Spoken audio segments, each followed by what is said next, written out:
Assalamualaikum warahmatullahi wabarakatuh.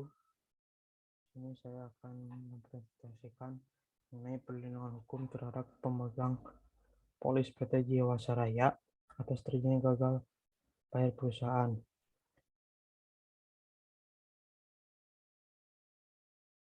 Latar belakang pemilihan masalah hukum, asuransi merupakan salah satu investasi masa depan yang banyak dilakukan oleh masyarakat pada saat ini.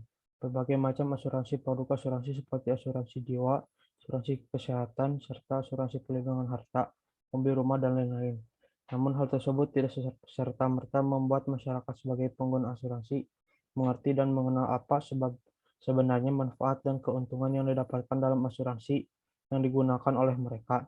Dalam beberapa kasus, kita dapat temukan nasabah yang kecewa dan merasa dirugikan akibat penggunaan asuransi yang dirasa tidak maksimal dan tidak sesuai dengan harapan mereka. Hal ini bisa terjadi akibat kurangnya pemahaman mengenai ketentuan serta kebijakan yang ditetapkan dalam asuransi itu sendiri.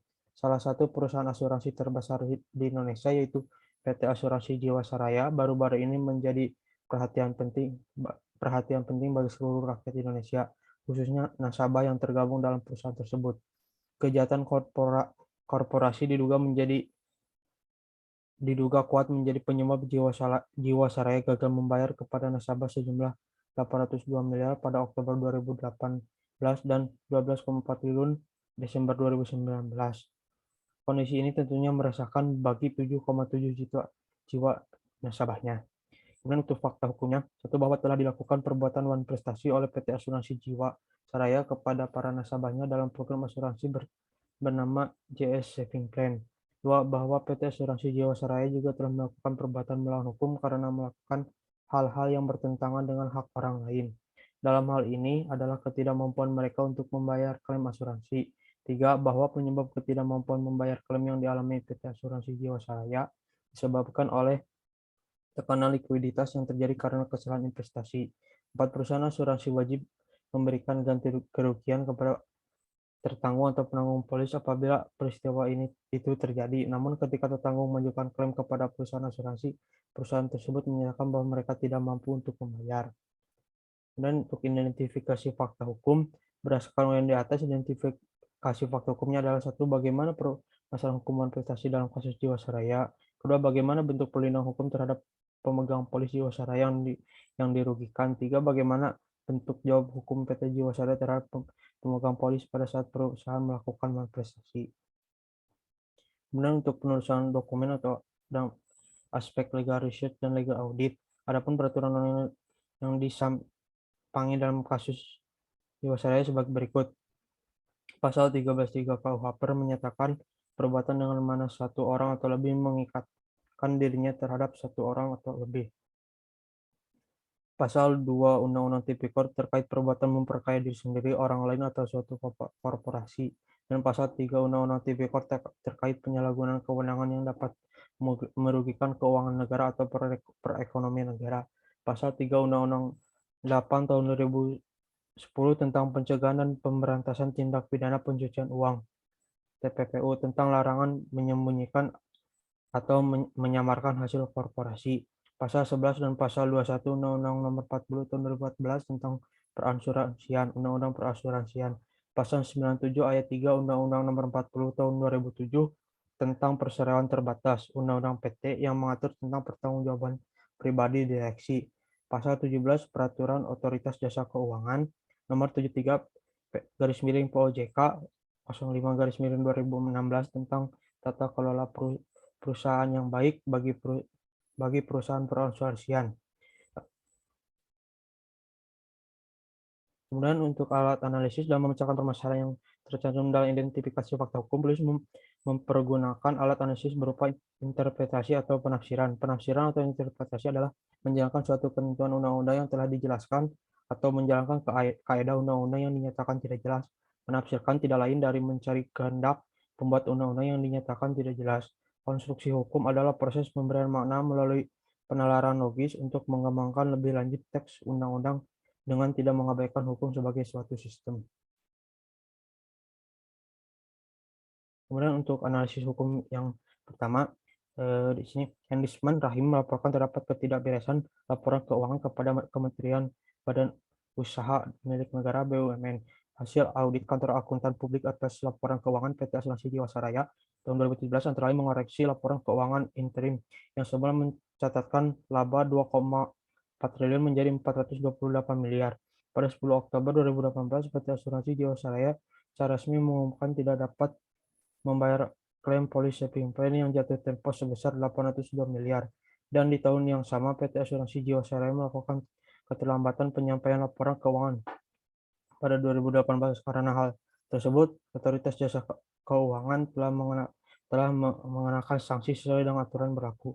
Lalu guna menyelesaikan permasalahan atas pembayaran klaim, maka Otoritas Jasa Keuangan mengeluarkan izin pembentukan anak usaha PT Asuransi Jiwasraya, yaitu Nusantara Life, yang merupakan salah satu bagian dari rencana penyihatan keuangan yang telah disetujui oleh Kementerian BUMN selaku pemegang saham. PT Asuransi Jiwa menyatakan bahwa mereka telah membayar sejumlah 400 miliar pada akhir Maret untuk membayar klaim pemegang polis asuransi jiwa. Pada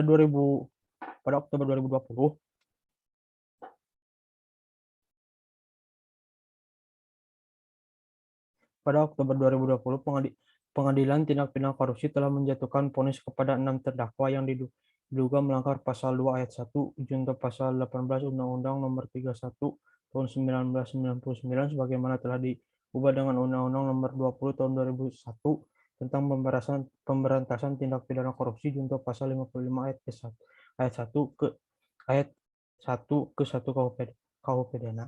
Heru Hidayat dan Beni Joko Saputro divonis penjara seumur hidup dan denda sebesar 5 miliar subsidiar 1 tahun penjara. Syahwirman dan Hari Prasetyo divonis penjara seumur hidup dan denda sebesar 1 miliar subsidiar 6 bulan kerugian 6 bulan kurungan. Sama seperti yang lain, Joko Hartino Tirto juga dijatuhkan hukuman penjara seumur hidup dan denda sebesar 1 miliar subsidiar 6 bulan penjara. Sementara Hendisman Rahim divonis 20 tahun hukuman penjara dan denda 1 miliar subsidiar 6 bulan kurungan. Kemudian untuk analisis hukum kedua, nasabah Jiwasraya sebagai pihak yang dirugikan tentunya berhak mendapatkan perlindungan hukum. Perlindungan hukum ada dua, yaitu preventif dan represif. Ada 3 bentuk perlindungan hukum secara represif yang dapat diberikan oleh aparat penegak hukum dalam kasus ini, yaitu pertama perlindungan hukum dari aspek pidana, yaitu dalam memproses secara pidana pihak-pihak yang menyebabkan terjadinya kerugian negara dalam tubuh Jiwasraya. Saat ini Kejagung telah menetapkan beberapa pihak sebagai tersangka berdasarkan Pasal 2 dan Pasal 3 Undang-Undang Tipikor. Kedua, perlindungan hukum dari aspek perdata. Perlindungan hukum dapat dilakukan dengan 2 cara, yaitu gugat perdata biasa atau kepilitan. Perlindungan hukum secara perdata dapat diberikan oleh hakim yang menangani perkara. Gugatan perdata biasa dapat diajukan kepada para direksi, komisaris, dan pemegang saham Jiwasraya apabila terbukti yang bersangkutan telah melakukan tindakan yang merugikan perseroan atau piercing the corporate veil. 3. Perlindungan hukum dari aspek administrasi. Pelanggaran aturan tata kelola dalam POJK nomor 73/POJK 05/2016 membuat OJK dapat mengenakan sanksi administrasi terhadap Jiwasraya. Akuntan publik yang terlibat juga terancam sanksi administrasi oleh Menteri Keuangan. Terakhir, aspek pertanggungjawaban etik trauma terkait pelanggaran dilakukan oleh pejabat OJK. Penanganan sanksi etik akan dilakukan oleh Dewan Komisioner. Kemudian untuk analisa hukum ketiga, dalam suatu perjanjian pasti menimbulkan tanggung jawab hukum bagi para pihaknya. Tanggung jawab hukum ini didasari pada perjanjian yang telah disepakati maupun dari undang-undang yang mengatur, yang mana dalam hal ini perasuransian diatur dalam Undang-Undang Nomor 40 Tahun 2014. Ada pula beberapa ketentuan mengenai kewajiban dan hak-hak yang harus dilakukan oleh perusahaan asuransi sebagai penanggung terdapat dalam polis asuransi Super Jiwasraya Plan. Ialah 1. Kewajiban penanggung. Penanggung wajib membayar sebesar nilai tunai apabila tertanggung hidup sampai akhir masa asuransi. Penanggung wajib membayar manfaat asuransi tertanggung jika tertanggung mengalami peristiwa kecelakaan yang mengakibatkan cacat total atau meninggal dunia. Hal tersebut harus sesuai dengan syarat dan ketentuan yang berlaku.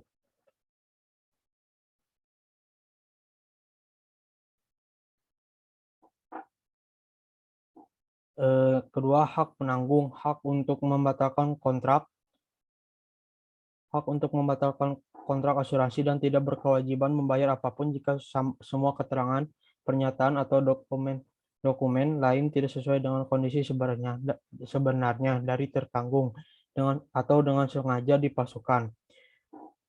Hak untuk menyanggah kebenaran polis setiap saat dan menolak pembayaran manfaat dari dan klaim asuransi jika syarat-syarat tidak dipenuhi dan adanya unsur penipuan dari pihak tertanggung. Hak untuk meminta bukti terkait pengajuan klaim. Hak untuk menentukan dan akan menjanjikan atau menargetkan besarnya nilai tunai yang berlaku untuk tiap-tiap periode investasi tersebut. Hak untuk meminta hasil autopsi atau visum et repertum jika tertanggung meninggal dunia. Hak setiap saat mengeluarkan ketentuan tambahan dan atau ketentuan khusus polis dan atau endorsement dan atau dokumen lain sehubungan dengan polis dan akan merupakan lampiran yang tidak terpisahkan dari polis. Jika dilihat dalam kasus gagal bayar ini termasuk pelanggaran pada Undang-Undang Nomor 40 Tahun 2014 Pasal 31 Ayat 4 yang mana telah tertulis bahwa perusahaan asuransi dilarang melakukan tindakan yang dapat memperlambat penyelesaian atau pembayaran klaim atau tidak melakukan tindakan yang seharusnya dilakukan sehingga mengakibatkan kelambatan penyelesaian atau pembayaran klaim. Dan dijelaskan lebih lanjut mengenai sanksi atas pelanggaran pasal 31 tersebut terdapat pada pasal 71 ayat 2, yaitu dapat dikenakan sanksi administratif. Kesimpulannya, kasus Jiwasraya syarat dengan permasalahan hukum. Setidaknya terdapat 9 aturan yang dilanggar. Pelanggaran telah merugikan nasabah sehingga aparat penegak hukum harus segera melakukan perlindungan hukum dengan cara meminta pertanggungjawaban pidana, perdata, administratif, dan etik dari pelaku pelanggaran. Pelaku pelanggaran tidak hanya dari internal Jiwasraya akan tetapi juga eksternal seperti akuntan publik dan OJK.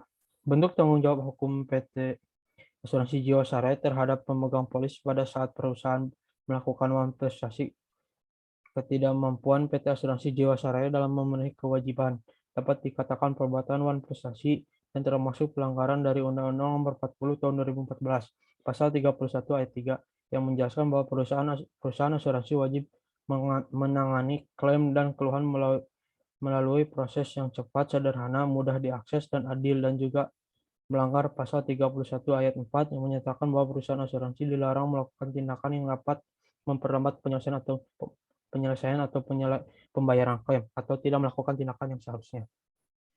Terakhir, untuk rekomendasi agar terciptanya kembali kepercayaan masyarakat kepada perusahaan asuransi, diharapkan perusahaan asuransi di Indonesia ke depannya dapat menerapkan tata kelola yang lebih baik agar kepentingan dan hak nasabah dapat berjalan dengan baik. Dalam hal ini, otoritas jasa keuangan juga mempunyai peran yang sangat penting untuk mengawasi dan mengatasi permasalahan yang ada untuk menerapkan undang-undang atau aturan yang mengatur tentang perasuransian. Bagi masyarakat harus lebih selektif dalam memilih asuransi yang akan digunakan, baik perusahaan asuransi swasta maupun milik pemerintah. Sekian dari saya. Assalamualaikum warahmatullahi wabarakatuh.